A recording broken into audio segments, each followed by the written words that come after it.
part of spiritual development is to recognize the satanic tendencies that characterize you and to fully wrestle with them and to integrate them. That's the thing. It's not so much to cast them away, it's to transmute them.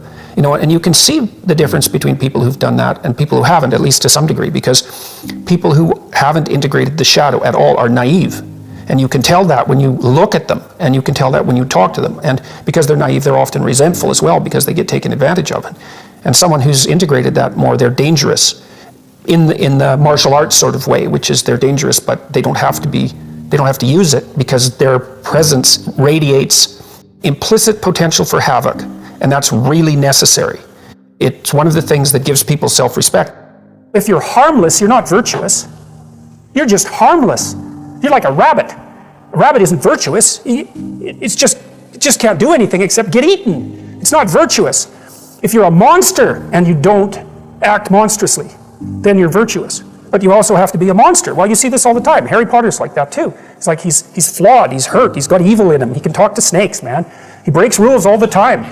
All the time. He's not obedient at all. But he has a good reason for breaking the rules. And if he couldn't break the rules, him and his little clique of rule-breaking, troublemakers, if they didn't break the rules, they wouldn't attain the highest goal. So it's very peculiar, but it's a very, very, very, very common mythological notion. The hero has to be a monster, but a controlled monster. Batman is like that, it's everywhere. It's the story you always hear. If you're going to be a fighter, you have to want to win. And you have to want to hurt people. Not for the sake of hurting them. That's what makes you different than an evil person. But you have to have that capacity. You have to develop that. And that's the step on the way to enlightenment, weirdly enough, because that isn't what people think. People have been fed this diet of pablum, rights and impulsive freedom, for so long. There's just an absolute starvation for the other side of the story. There are no rights, technically speaking, without responsibilities. And all we've had for 60 years is a dialogue about rights. Well, that leaves a hole on the other side of the story. And it's a hole that's in people's hearts, essentially. Because responsibility, well, perhaps that's not more important than rights. Like I said, they're part and parcel of the same formula.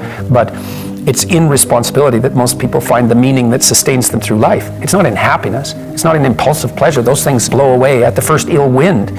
But to adopt the responsibility for your own well-being and to try to put your family together and to try to serve your community and to try to seek for eternal truths and to live them, that's the sort of thing that can ground you in your life enough so that you can withstand the difficulty of life.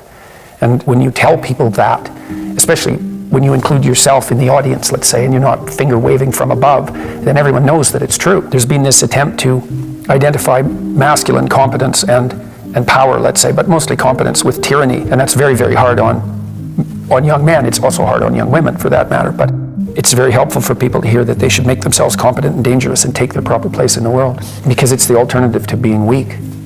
And weak is not good. The people who shoot up the high schools, they're weak. They're weak. And life is a very difficult process, and you're not prepared for it unless you have the capacity to be dangerous. That doesn't mean that you should be cruel. It doesn't mean any of that. There's a statement in the New Testament, the meek shall inherit the earth. But the meek isn't well translated. It means something more like, those who have swords and know how to use them but keep them sheathed will inherit the world. That's a way better way of thinking about it. You have to be powerful and formidable and then peaceful, in that order, right? And that's not the same as being naive and weak and harmless, which is what young men are being encouraged to be. It's like, that's a very bad idea. It's a very bad idea, because naive, weak, and harmless means that you can't withstand the tragedies of life. You can't bear any responsibility. You'll end up bitter. And when you get bitter, then you get dangerous. You don't treat adult men as if they're infants. But the young men really need to hear this more, I think, is that you should be a monster. Because everyone says, well, you should be harmless, virtuous. You shouldn't do anyone any harm. You should sheath your competitive instinct. You shouldn't try to win. You don't want to be too aggressive. You don't want to be too assertive. You want to take a back seat and all of that. It's like, no, wrong. You should be a monster, an absolute monster, and then you should learn how to control it. Someone who is incapable of cruelty is a higher moral being than someone who is capable of cruelty. And I would say, and this follows Jung as well, that that's incorrect, and it's dangerously incorrect, because if you are not capable of cruelty, you are absolutely a victim to anyone who is. And so part of the reason that people go watch anti-heroes and villains is because there's a part of them crying out for the incorporation of the monster within them, which is what gives them strength of character and self-respect, because it's impossible to respect yourself until you grow teeth. And if you grow teeth, then you realize that you're somewhat dangerous, or maybe somewhat seriously dangerous, and then you might be more willing to demand that you treat yourself with respect and other people do the same thing. And so that doesn't mean that being cruel is better than not being cruel.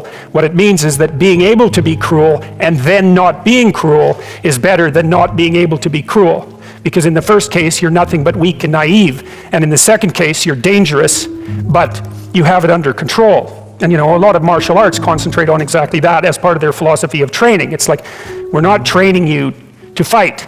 We're training you to be peaceful and awake and avoid fights.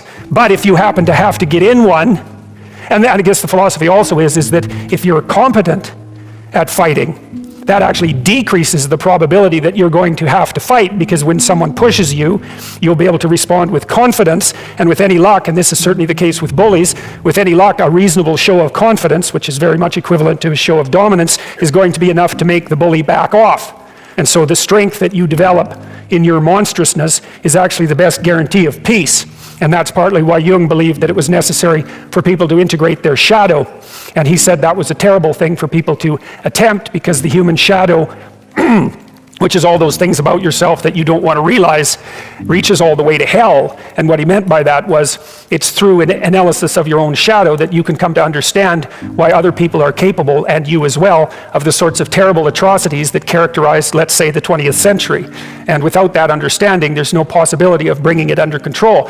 When you study Nazi Germany, for example, or you study the Soviet Union, particularly under Stalin, and you're asking yourself, well, what are these perpetrators like? Forget about the victims, let's talk about the perpetrators. The answer is, they're just like you. And if you don't know that, that just means that you don't know anything about people, including yourself. And then it also means that you have to discover why they're just like you. And believe me, that's no picnic. So that's enough to traumatize people, and that's partly why they don't do it. And it's also partly why the path to enlightenment and wisdom is seldom trod upon, because if it was all a matter of following your bliss and doing what made you happy, then everyone in the world would be a paragon of wisdom. But it's not that at all. It's a matter of facing the thing you least want to face. This is an interesting thing about the integration of the shadow, because recognizing yourself as the locus of evil, let's say, actually in some sense gives you far more respect for yourself, strangely enough, because the same respect that you might have for a wild animal or even a monster. So then maybe you learn to treat yourself differently. Like I think this is particularly true with regards to the discipline of children. If you know that you're a monster, and that will manifest itself in your life, consciously or unconsciously, and if it's unconsciously, it's not good, then you become better at disciplining children. And the reason for that is that you don't want to expose them to your dark side. And so if they behave and don't provoke you, which means they'll also behave for other people, then the monstrous part can stay in abeyance, and then that's great.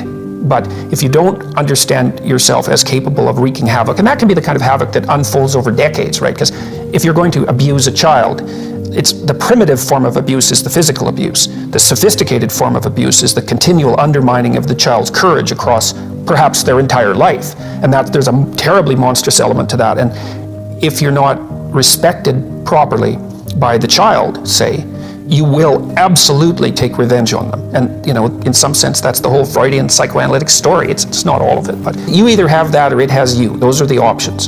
And you don't become safe by being castrated.